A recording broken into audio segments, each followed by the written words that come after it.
How did I come to be here? What level of amnesia have I suffered not to recall anything? Why do I not remember? I am standing at a fairground, and I am alone. It is daytime, but a thick cloud hangs over this park, and fog drifts around me, making everything indistinct and hazy. My initial confusion is replaced by another awareness: excitement. I love being here, amongst the wooden rides and amusements. The fair is a place full of fun and enjoyment. It is a place of joy to me. Maybe if I explore a little, I will discover why I am on my own and remember how I came to be here. I have a ride just ahead of me. It is a roller coaster, a small one made of wood, and as I watch, I can see the solitary cars whizzing around its tracks, their wheels clacking over the rails. Nobody rides this coaster, and no attendants stand to take my ticket. I have the whole place to myself. I approach, excited at the thrill I am about to experience. I enter the queue path and follow the ramp as it leads up to the station, using my hands to pull myself along the painted wooden banister. As I enter the platform, I notice the cabin that houses the ride workings. Lights flash and gears spin, but it is operating remotely. It seems not to need any human hands to work. A car sits ready for me at the station, with its iron bar raised for me to gain entry. I do so, and sit on the hard wooden chair, lifting my hands as the bar lowers down to my lap, securing me in place. With a jolt, I am off. I reach the end of the station and follow a shallow bend around to the rear of the coaster. I am yanked back in my seat as the car hits the chain lift, and am thrown backwards in my seat as it climbs the vertiginous hill. The rattle of the toothed cable loud in my ears. As I am raised, I look around to see the park in full operation. The horses on the carousel going up and down as they spin, and the wheels and cogs of the funhouse turning. And yet nobody is on. I have the fairground to myself. No queues, no waiting, no money needed. Just me given a free rein to go on whatever I like. The car crests the summit of the hill, and a slight dip speeds me around the top level. The noise of the chain lift vanishes. My anticipation builds as I see the first big drop ahead, and I steel myself, holding on to the lamp bar tightly. I feel a sense of the inevitable as a track takes me around to it, as though I cannot escape what was to come ahead. The car seems to slow a little before the dip, but then it arrives. I feel the air rushed by my ears as the speed grows, blurring all around me in a whoosh. And as the track levels, I am forced downwards. Almost immediately, I am rising again on the other side of the drop. But as I crest, it drops once again. I am weightless for a moment before the rapidity of the car presses on me once again. I am travelling very fast now, and the car is not gentle as it throws me around quick bends, sudden drops, and an inclined section where I am thrown to the side. Left and right, up and down, the car races along its predetermined path, its metal wheels screeching over the rails. The final section, back at ground level, takes me over a series of bumps before turning onto a straight section. Here, the brakes work, jerking me forward and slowing the car as it idles back to the station. The lamp bar raises, allowing me to leave, and, exhilarated from the ride, I enter the coaster down a wooden ramp. I collect myself and look around for my next thrill.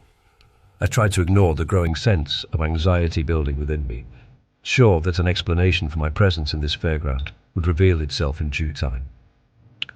Wandering around the park, I walk along the carousel as it pipes the funfair organ music, the horses jumping imaginary fences as they spin. I stop to watch for a moment, contemplating getting on, but it seems the merry-go-round is not stopping anytime soon, so I move on. Then, up ahead, I spot the Ferris wheel. The wooden spokes peel with white paint, with the struts anchored to the base. As I approach, the wheel slows enough for me to sit on the ground-level gondola. I take my seat quickly, my legs dangling over the edge, and I pull down the bar to prevent me from slipping out. The gondola sat too, but the seat next to me remains empty, and I still cannot see any attendants. My hope, as I hear the engine whine increase, is that the wheel takes me to a point where I can see what lies around me, give me an idea of my location. The velocity increases as I rotate upwards, feeling the rush of air, and I see the park spread out below. I am more interested in what lies beyond the fairground, and as the wheel summits, I try to discern the landscape through the surrounding mists. As I go over the top, a seaside vista confronts me. Beyond the front of the park, I see a deserted road set on an embankment. Next to this, an expanse of water drifts away, the horizon lost in the fog. The spin takes me down, the circular motion rushing past the entrance, the motor loud in my ears before I rise again. On my second summit, I look on either side. Rocky headlands rise up, flanking the fairground, jutting out into the sea on both the north and south sides. These twin bluffs extend the length of the park and meet behind it, the hill peaks lost in the thick atmosphere. The wheel rotates me a couple more times, and on each pivot I take in my surroundings, affirming the fact that I am alone here. No people, no cars, no boats on the water. How could that be?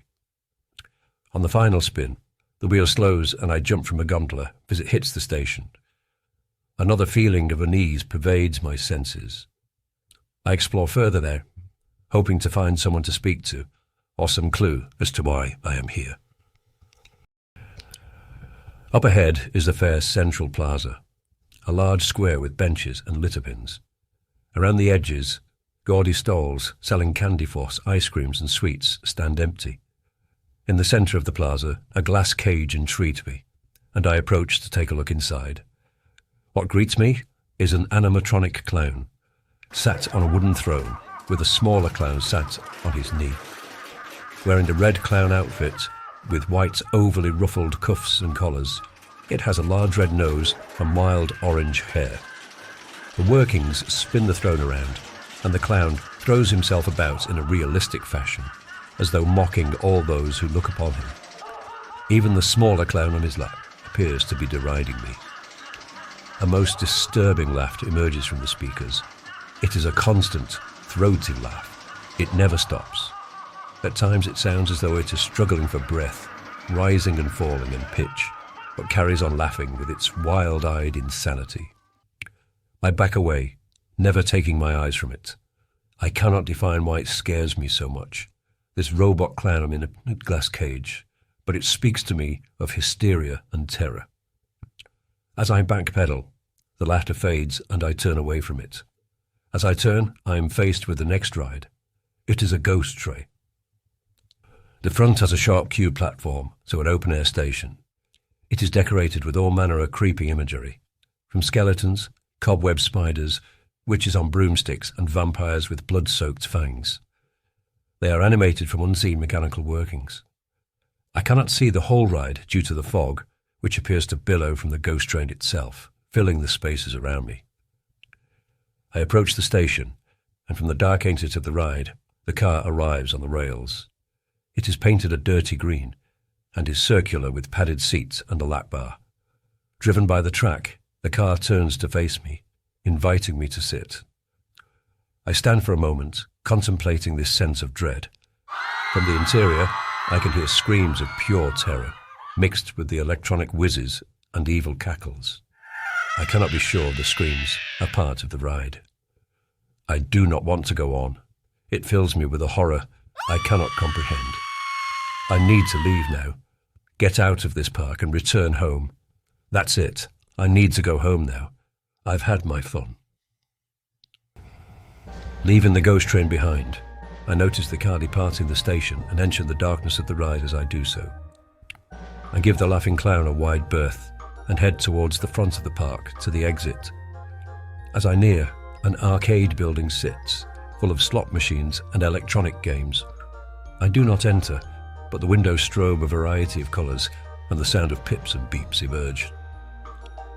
At the entrance to the park, a large wrought iron gate sits.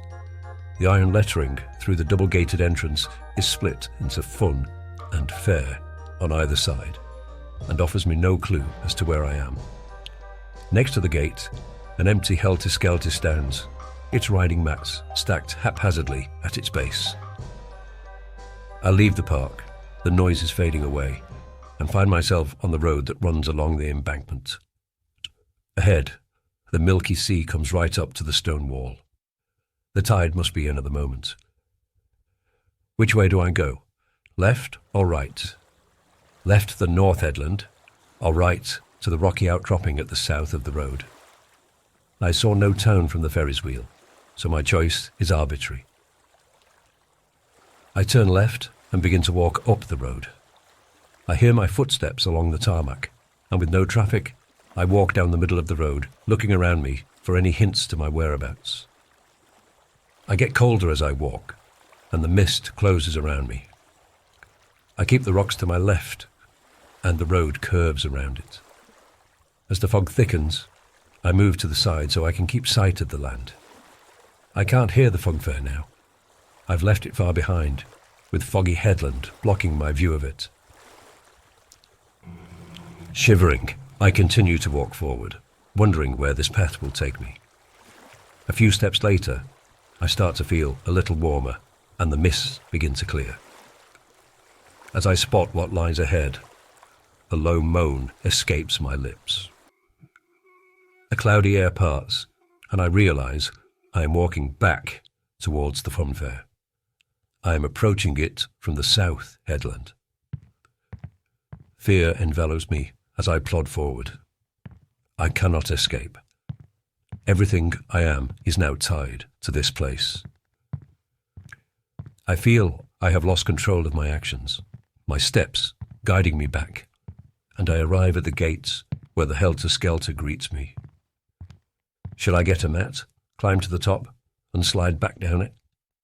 No, not now. I know where I need to be. Walking back through the Fairground, I ignore the other attractions, ignore the flashing lights and insane noises. I enter the plaza and fix the laughing clown with a stare of horror. It is looking right at me, not moving at all, and laughing maniacally. My destination lies beyond it, and as I walk past, it rotates on its throne, keeping its evil eye upon me. Up ahead is the ghost train, swathed in the fog. Just as before, as I near, a car arrives and spins to face me on the track, its iron lap lifting. This time, I step in and take my seat. The bar lowers, and the car begins to ride towards the black tunnel. Images of fire and black smoke arrive in my thoughts as I stare at the tunnel that leads me back inside. Choking fog, I cannot breathe. I wonder whether I am in a dream, like comatose, or whether I am here for eternity, destined to haunt this place. It happened to me here, on this ride, inside, amongst the mechanical monsters. Something dreadful, the terror I have to face. As the car moves forward, I enter the darkness